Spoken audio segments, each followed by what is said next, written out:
ఇప్పుడు ఏంటంటే కొంతమంది ఆటో అన్న వాళ్ళు పెట్రోల్ డీజిల్ బండ్లు కూడా ఇంకా నడుపుతుర్రు.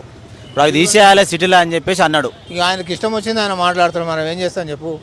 అధికారం ఉంది, ఇప్పుడు మనం ఏమైనా చేస్తాం ఆయనని. నాతలు విక్కోర్రా అంటాడు ఆయన. నేనేం బిగింది, నన్ను ఓడి విక్తారా అంటాడు. ఫ్రీ బస్ ఎట్లుంది బాబాయ్, ఎఫెక్ట్ ఎట్లుంది, మంచిగా ఉందా? గిరాక్ ఎట్లా అవుతుంది రోజు, నీకు దంద ఎట్లా అవుతుంది? దందలుగా పోయినట్టే లెక్క. ఆటోలు అమ్ముకో ఏం లేవు, మళ్ళీ రిక్షాలు ఎప్పుడు పోయినాయో ఆటోలు కూడా గట్లే పోతాయి. అప్పుడు రిక్షాలు పోయినాయి, ఇప్పుడు ఆటోలు పోతాయి. ఆటోలు పోతాయి. తర్వాత మీరు కార్లు తెచ్చుకుంటారు కదా, కార్లు పైసలు ఇవ్వాలిగా, ఉండాలిగా. ఏమో లోన్ పెట్టుకుంటావు బాబాయ్. ఓడాడు లోన్ ఇస్తాడు, ఏమిస్తాడు? 12 క్వశ్చన్లు వేస్తాడు, 50 క్వశ్చన్లు వేస్తాడు, 100 సంతకాలు అంటాడు, 2 లక్షలు అడ్వాన్స్ కట్టంటాడు. ఏం చెల్లిస్తాయి ఇవన్నీ? తిననీక గది లేనప్పుడు ఏం చెల్లిస్తాయి ఇవన్నీ? ఇప్పుడు రోజు ఎట్లా అవుతుంది దందా? ఇప్పుడు ప్రజెంట్ ఈ రోజు, నిన్ననైనా మొన్ననైనా ఈ రోజు అయినా ఎట్లుంది దంద, ఎట్లుంది?